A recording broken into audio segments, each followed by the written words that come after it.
Welkom terug, tijd voor het weekoverzicht van het Zeeuwse nieuws. Met daarin onder meer de herdenking van de watersnoodramp, de getijdencentrale die mislukt lijkt en Wim Hofman wordt 80. De week begon maandag met een sobere jaarlijkse herdenking van de watersnoodramp. Door coronamaatregelen mocht er geen publiek bij het watersnoodmonument in Ouwerkerk. Volgens burgemeester Jack van der Hoek kunnen veel betrokkenen nu pas praten over de ramp. Zo hoorde hij zelf nu pas over de kleindochter van zijn bedovergrootvader op Tolen. Toen het water kwam, had zij zich krampachtig vastgeklampt aan de deurknop van het huis. Zo heeft zij zich urenlang vastgehouden totdat uiteindelijk een sloep in zicht kwam op weg naar haar huis. Verkrampt door kou en uitputting hield zij het, in het zicht van haar redding, helaas niet meer vol. Voor de ogen van haar redders en familie liet zij de deurknop los en verdween in de golven. Zij is nooit meer gevonden. In een videoboodschap roept de burgemeester van Vlissingen samen met zaalvoetballer Zaid Bouzambou inwoners op rustig te blijven. Er is onrust ontstaan nadat een omstander racistische uitspraken deed tijdens de avondklokrellen een week geleden. En laten we samen proberen om de stad veilig te houden. Laten we wat dat betreft ook zorgen dat we respect hebben voor elkaar en voor elkaars eigendommen. En dat we snel door deze lastige periode heen komen. Voetballer Zaid Bouzambou heeft een aanklacht ingediend tegen de man die inmiddels zijn excuses heeft aangeboden aan de Marokkaanse gemeenschap. De plannen voor waterpark Veersemeer bij Arnhem-Muiden voldoen niet aan alle provinciale regels. Hoewel gedeputeerde staten positief staan tegenover de bouw van ruim 800 vakantiewoningen, zijn er nog wat vraagtekens bij de inpassing van het park in de omgeving en zouden ook niet alle regels worden gevolgd voor stikstofuitstoot.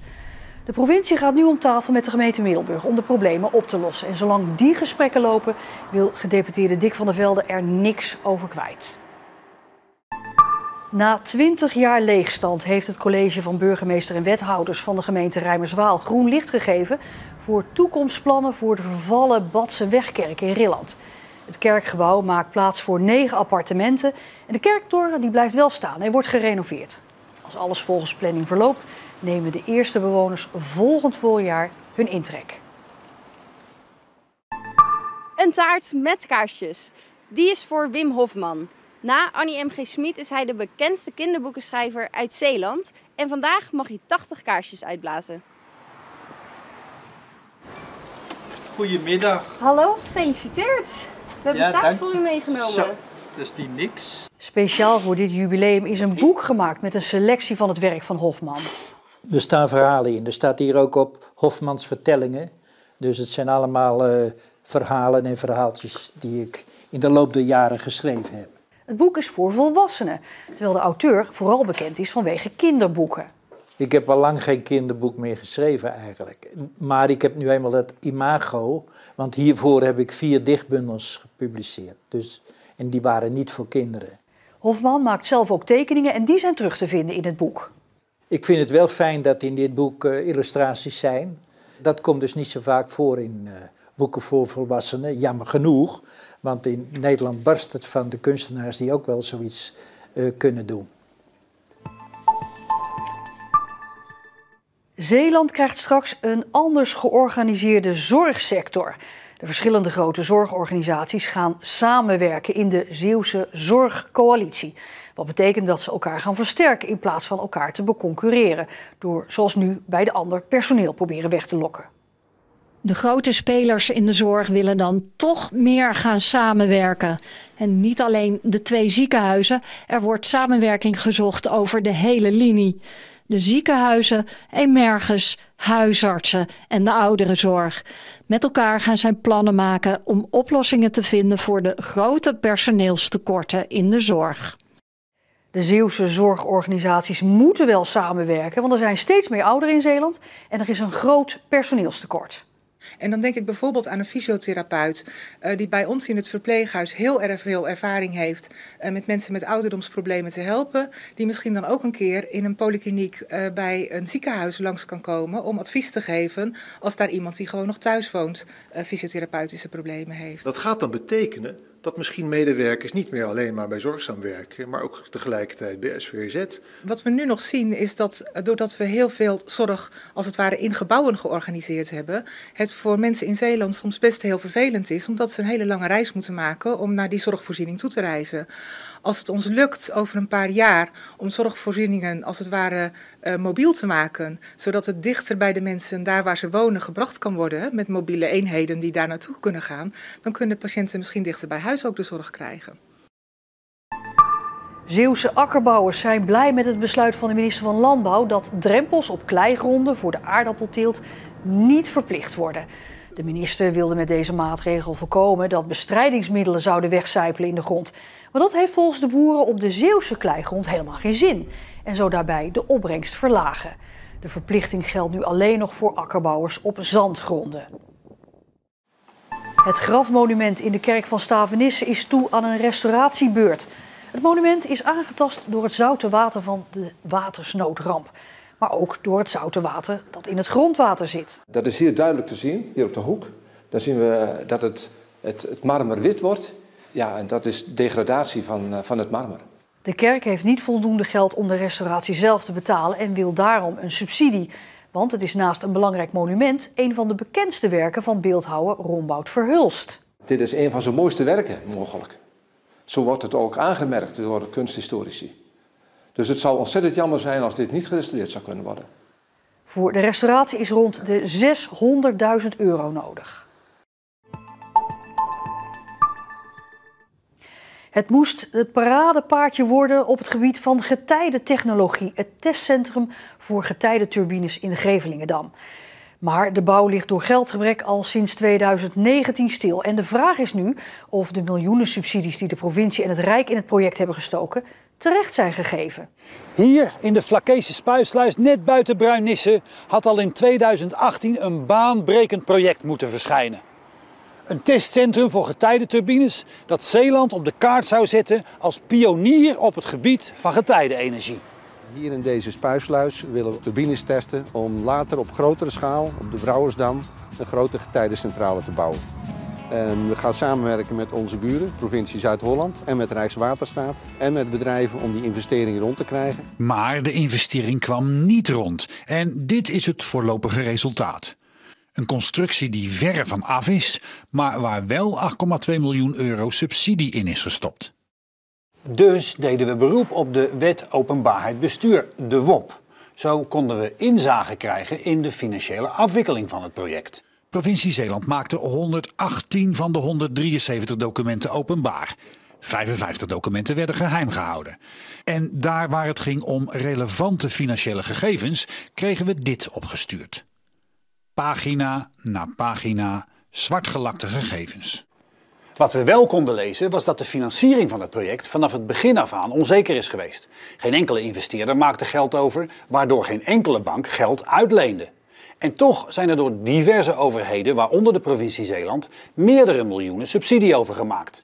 Op dat moment is daarop geoordeeld dat dat zo was. Dus men heeft alles goed bekeken en dat oordeel is op die manier geveld. Gaandeweg is dus gebleken dat er in ieder geval kapitaal te weinig is om het hele project op dit moment af te ronden. We zoeken nu dus ook vooral hoe kunnen we het project alsnog toch afmaken, want men is al heel ver.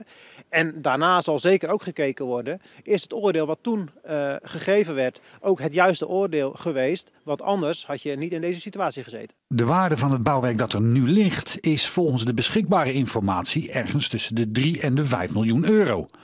De rest van de subsidie is dus ergens anders aan opgegaan, maar gedeputeerde Debat wil daar nu niets over zeggen. Op dit moment is het vervolg het belangrijkste waar we naar kijken. Kortom, op deze manier kunnen wij niet controleren wat er met het geld is gebeurd. En kunnen wij als journalisten op deze manier ons werk niet doen. Uiterlijk in maart moet duidelijk worden of er voldoende vertrouwen en geld is om dit testcentrum af te maken. Zo niet, dan wordt deze constructie gesloopt en vloeien er miljoenen aan subsidie zomaar het water in. En die onzekerheid was er niet geweest wanneer er gewacht was met het overmaken van de subsidie totdat het andere geld er daadwerkelijk was geweest.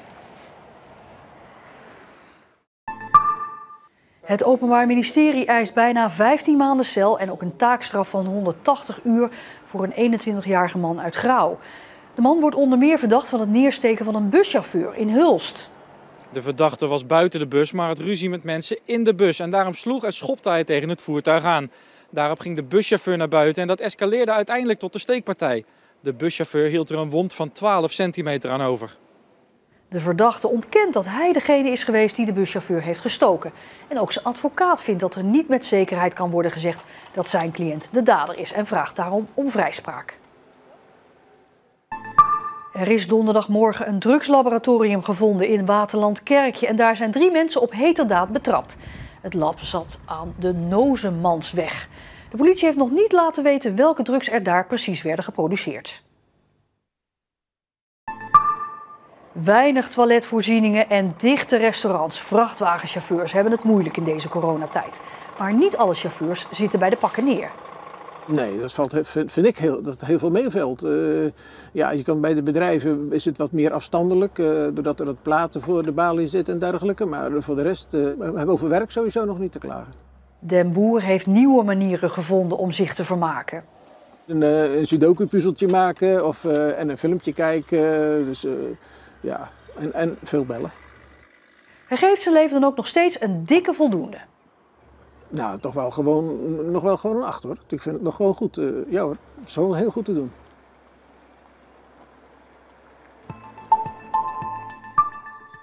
Het wordt een van de gevaarlijkste wegen van Zeeland genoemd. De smalle, kronkelige Zanddijk bij Ierseke.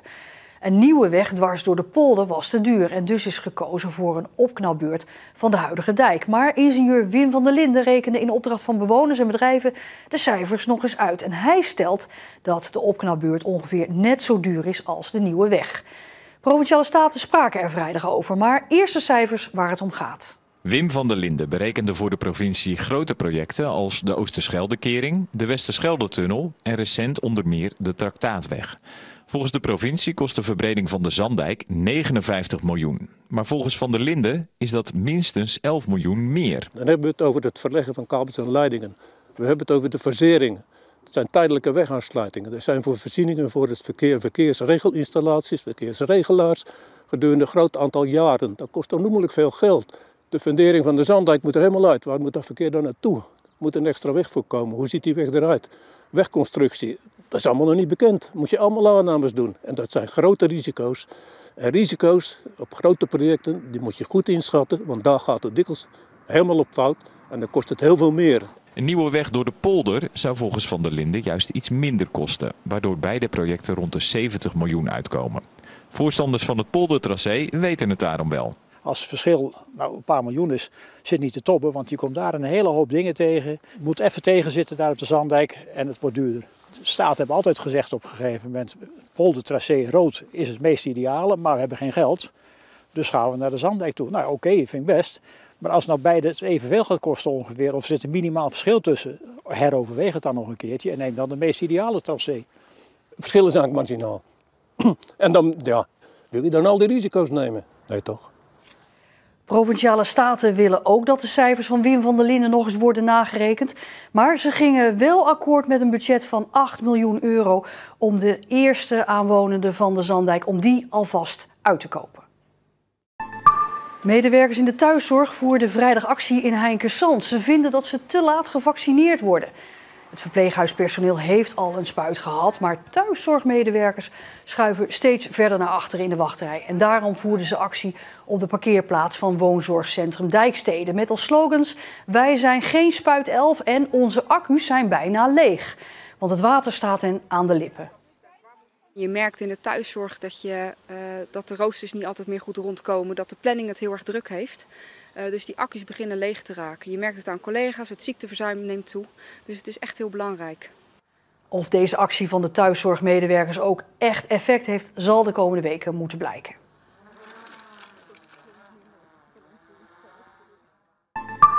Het Rode Kruis gaat ouderen helpen om bij vaccinatielocaties te komen. Dat doen ze als ouderen niet zelfstandig kunnen of dat er ook geen hulp van familie of vrienden is. Mevrouw Kochen uit Middelburg was vrijdag de eerste. Ze is blij met de service. Ja, dat is natuurlijk super geweldig. Ik bedoel, ik kan me nog redelijk goed redden. Maar mensen die zich minder goed kunnen redden, die minder mobiel zijn, is dit natuurlijk een super uitkomst. Geweldig. Compliment. Mensen moeten zelf contact opnemen met het Rode Kruis als ze van de dienst gebruik willen maken. De verwachting is dat het druk gaat worden. Er zijn heel veel mensen, ook van mijn huisarts hoorde ik dat die toch zonder vervoer zitten en er niet weten hoe ze in Goes moeten komen. Mevrouw Kochen heeft dus inmiddels haar eerste vaccinatie gehad in Goes. En dat was ons nieuwsoverzicht in Zeeland de week. Nog een hele fijne zaterdagavond en heel graag tot morgen.